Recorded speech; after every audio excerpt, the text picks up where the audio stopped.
एक कानपुर नाम का गांव था। उस गांव में एक भी साइकिल पंचर वाला नहीं था। अगर किसी की साइकिल या गाड़ी पंचर हो जाती थी तो उन्हें दूसरे गांव जाना पड़ता था पंचर बनवाने के लिए। एक दिन गांव में एक साइकिल पंचर वाला आया। पंचर वाले, अपनी साइकिल का पंचर ठीक करवाइए। पंचर वाले। गांव के लोग अपने घर से बाहर निकलकर देखने आते हैं। जब वो देखते हैं कि उनके गांव में भी साइकिल पंचर वाला आ गया तो वे बहुत खुश होते हैं।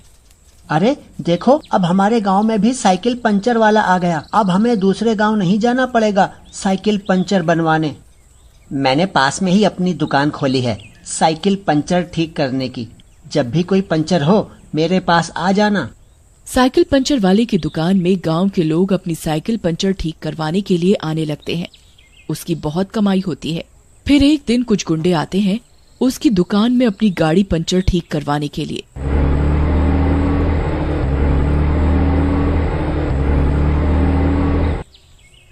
उस साइकिल पंचर वाले ने उसकी गाड़ी का पंचर ठीक कर दिया। वह उन गुंडों से पैसे मांगने लगता है। अरे मेरे पैसे तो देते जाओ।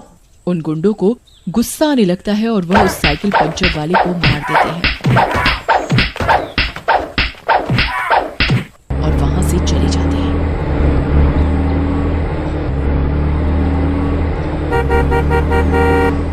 आंधी बारिश निकल आती है और वो वहीं पड़े के पड़े दिन निकल जाते हैं। एक रात अचानक बिजली कड़कने लगती है और पंचर वाले की आत्मा उसके शरीर से निकलकर उठ खड़ी होती है।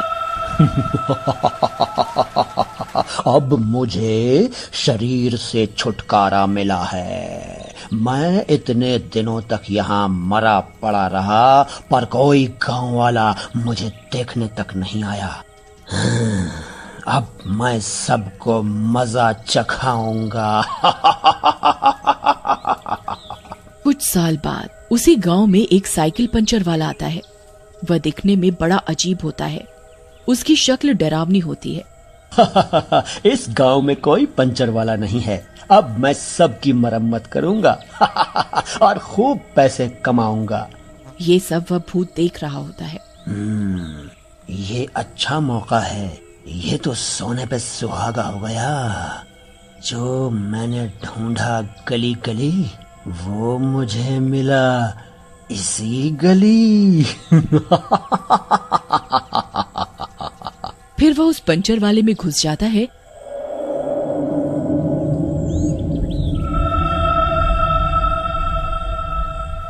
और उसके शरीर पर कब्जा कर लेता है। अरे मुझे क्या हो रहा है?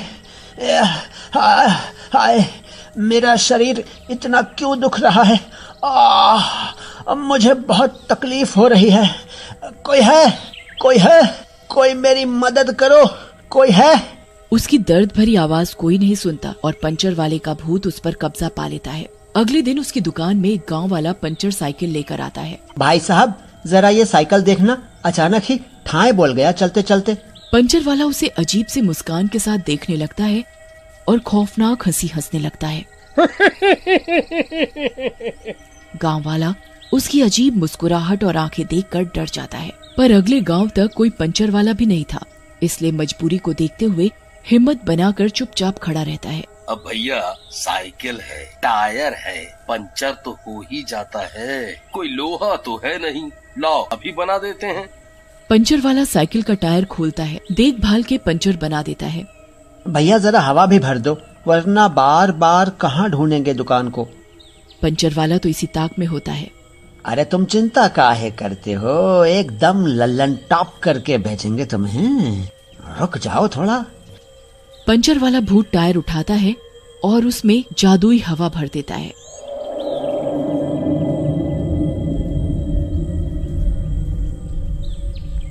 लो भाई, हो गया तुम्हारा काम। अब जाओ शौक से। गांव वाला उसको पैसे देकर चल देता है अपनी साइकिल पर सवार होकर। पर जादुई हवा के कारण वो टायर अपने आप उसकी साइकिल को खाई की तरफ ले आती है। अरे ये क्या हो रहा है? ये साइकिल मुझे अपने आप खाई की तरफ क्यों धकेल रही है? अरे कोई बचाओ! अरे बचाओ! ये साइकिल को क्या हो गया? अरे तुझ में क्या भूत सवार हो गया? वहाँ खाई है, वहाँ क्यों लेके जा रही है मुझे? और चिल्लाते हुए वो गांव वाला खाई में जा गिरता है। उसकी चीख उसी खाई में गुम हो जाती है। ऐसे ही वो भूतिया साइकिल पंचर वाला कई एक गांव वालों को मौत के घाट उतार देता है। गांव वाले चक्कर में पड़ जाते हैं। अरे भाई, पता नहीं हमारे गांव को किसकी नजर लग गई, जो हर दिन एक ना एक हादसा सुनने में आता ही है। अरे भाई, जब से ये गांव के लोग इस नए पंचर वाले से टायर बनवाते हैं, तब से ये हादसे हुए जा रहे हैं। मुझे तो दाल में कुछ काला लगता है। वैसे दिमाग तो तुम सही चलाए हो, दम तो है बात में, पर क्या कर सकते हैं हम सब। साइकिल के बगैर काम ही कहाँ चलेगा किसी का। आओ हमरे पीछे, करते हैं कुछ जुगाड़। फिर वो दोनों एक साइकिल को खुद ही पंचर करके उसी पंचर वाले के पास लेकर जाते हैं।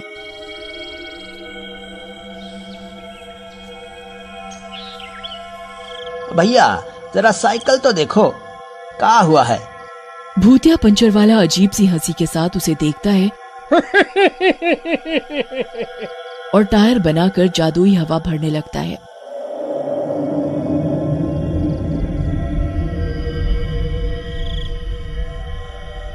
भैया, तुम्हें पता है गांव में कितने हादसे अचानक होने लगे हैं। सबको अपनी करनी का फल भुगतना पड़ता है। जो मरे हैं उन्होंने कुछ पाप किया होगा। प्रियंक उसकी बातें सुनकर थोड़ा हैरान हो जाता है। साइकिल बनवाकर वे दोनों डरते हुए साइकिल लेकर चल देते हैं, पर समीर न खुद उन पर बैठता है और न प्रियंक को बैठने देता है। अरे पागल, कोई हमें बेवकूफ बताएगा। साइकिल साथ में है और हम दोनों पैदल चल रहे हैं। भैया, ज्यादा होशियार न बनो, चुपचाप चलो। कुछ दूर बढ़ते ही साइकिल खुद ब खुद खाई के रास्ते निकल पड़ी।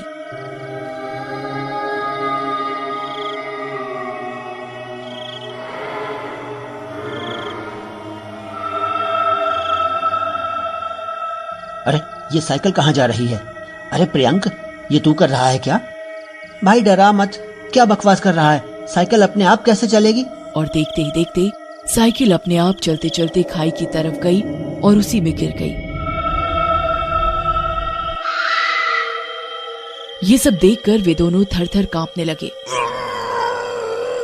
भूत, भूत, भागो, भाग प्रियंक, भूत है यहाँ। अरे भागो रे भागो। दोनों भागते भागते घर पहुंचते हैं और ये खबर पूरे गांव में फैल जाती है। अगले दिन पंचायत बैठती है।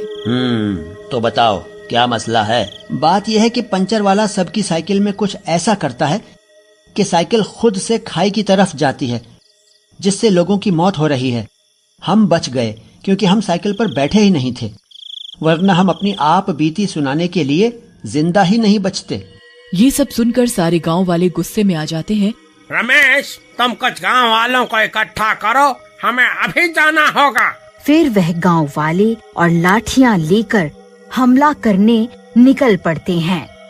फिर वह गांव वाले वहां पहुंचते ही, अरे मारो रे, मारो मारो, इन्हें जिंदा नहीं छोड़ना।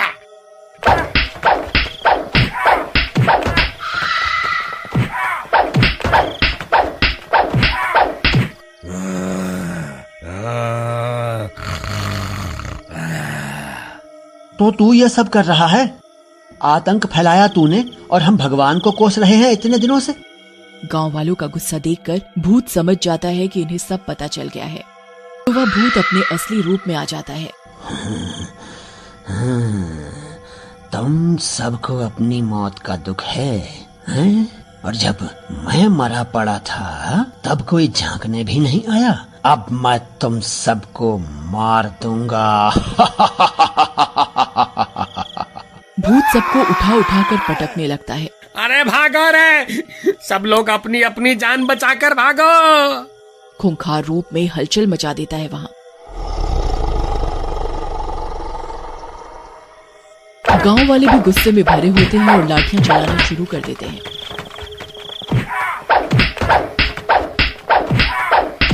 अरे मारो रे, मारो मारो। मारपीट में कई गांव वाले घायल हो जाते हैं। काफी देर तक ये सब चलता रहता है।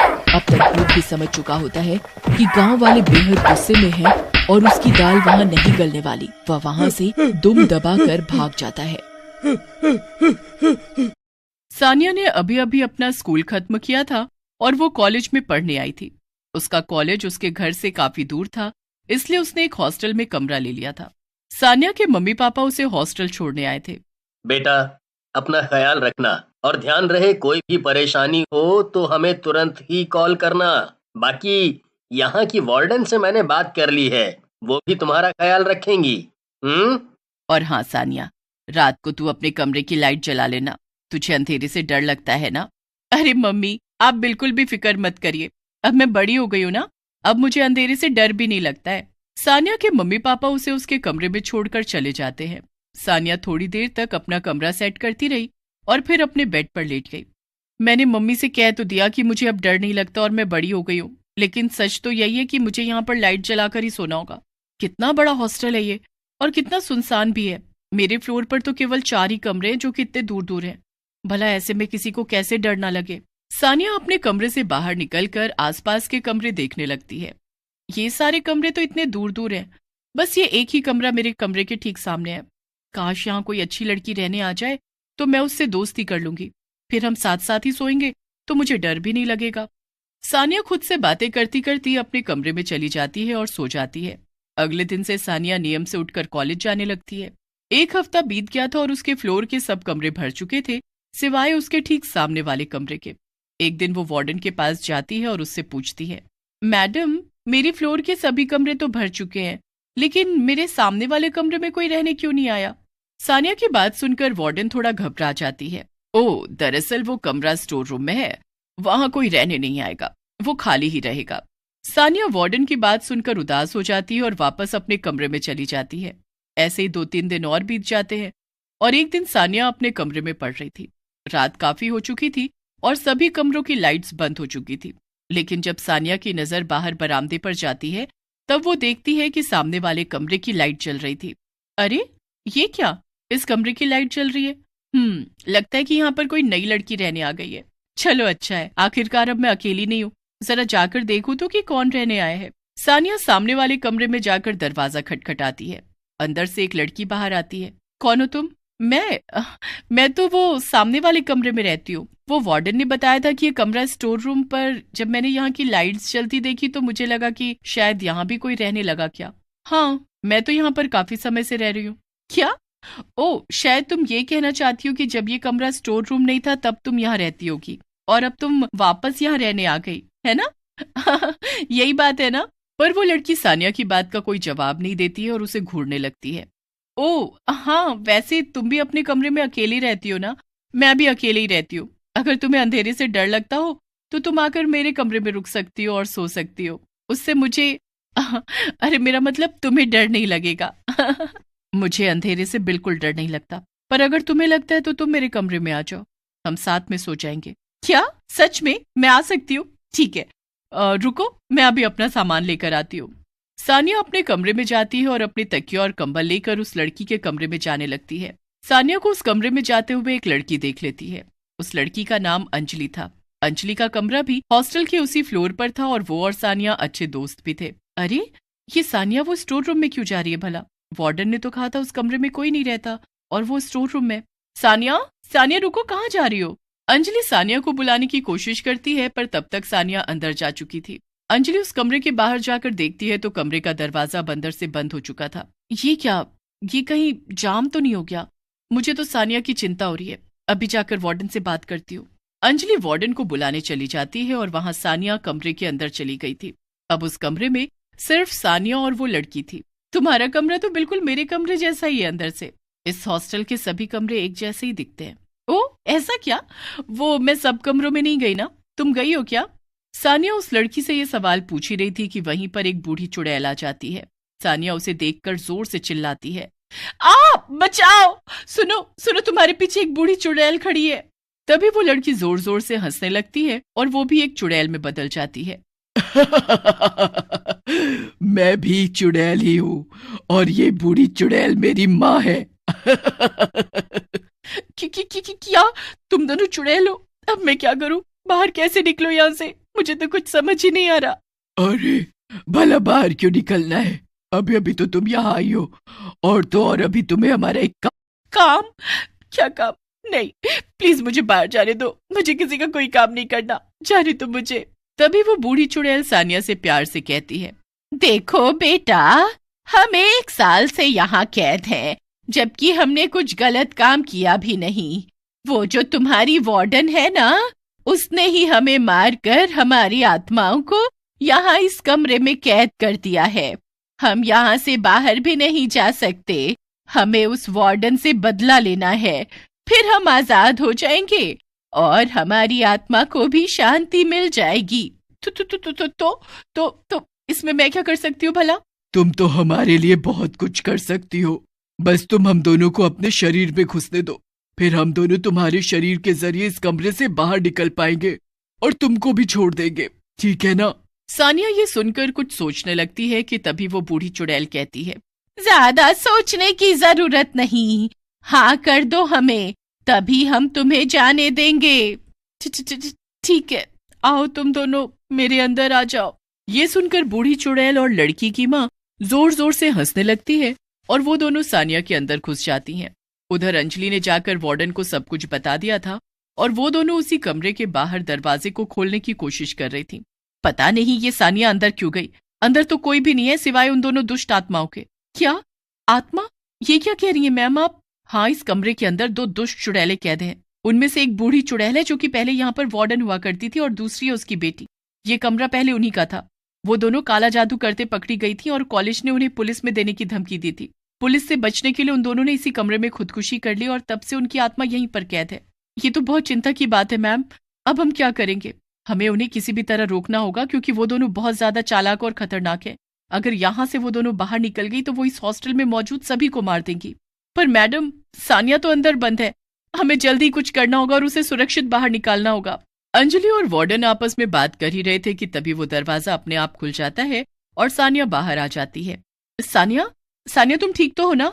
वार्डन की बात सुनकर भी सानिया कुछ नहीं बोलती है और उसकी आंखें एकदम लाल हो जाती हैं। फिर सानिया एक चुड़ैल में बदल जाती है और डरावनी आवाज में जोर जोर से हंसने लगती है। मैं सानिया नहीं हूँ। वार्डन और अंजलि कुछ भी कह पाते इससे पहले ही सानिया वार्डन का गला पकड़कर उसे हवा में उड़ा देती है। छोड़ मुझे डायन, मुझे पता है कि तूने इस बच्ची के शरीर को कब्जे में कर रखा है, लेकिन मैं तुझे तेरे इरादों में कामयाब नहीं होने दूंगी। इतने समय बाद तो तू मेरे हाथ आई है, लेकिन अभी भी तू हमें ही मारने की बात कर रही है। काफी हिम्मत है तुझमें। ये सब देखकर अंजलि बहुत डर जाती है और वहां से भाग जाती है। अंजलि भागकर हॉस्टल की सबसे पुरानी स्टूडेंट पूर्णा के कमरे में जाती है और उसे सब कुछ बताती है। क्या? ये तुम क्या कह रही हो अंजलि? चलो जल्दी से चलकर सानिया और वार्डन को बचाते हैं। लेकिन कैसे पूर्णा? हम लोग भला उन्हें कैसे बचाएं? तुम जल्दी से चलो अंजलि, मेरे पास उन्हें बचाने का रास्ता है। मैं इस हॉस्टल में बहुत वक्त से हूँ और जब वो वार्डन और उसकी बेटी चुड़ैल बन चुके थे तब भी मैं यहीं रहती थी। उन दोनों की जान उनके काला जादू करने वाले सामान में है जो कि एक लाल पोटली में बंद है। वो पोटली जरूर उसी कमरे में होगी। इतने सालों से इस कमरे में कैद रहकर उन्होंने अपने कालू जादू से अपनी शक्तियां और बढ़ा ली। तो अब हम क्या करेंगे पूर्णा?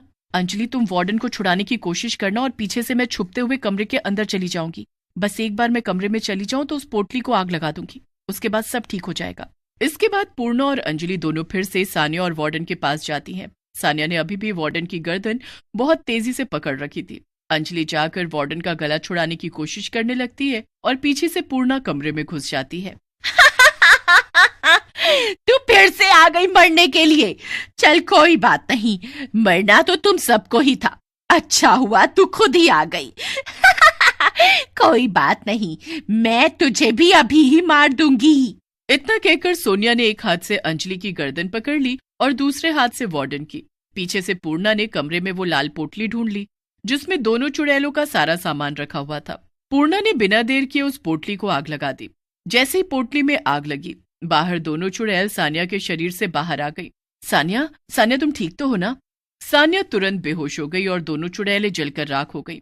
वार्डन ने पूर्णा को उसकी बहादुरी पर बहुत शाबाशी दी और दोबारा कभी भी वो चुड़ैलें हॉस्टल में न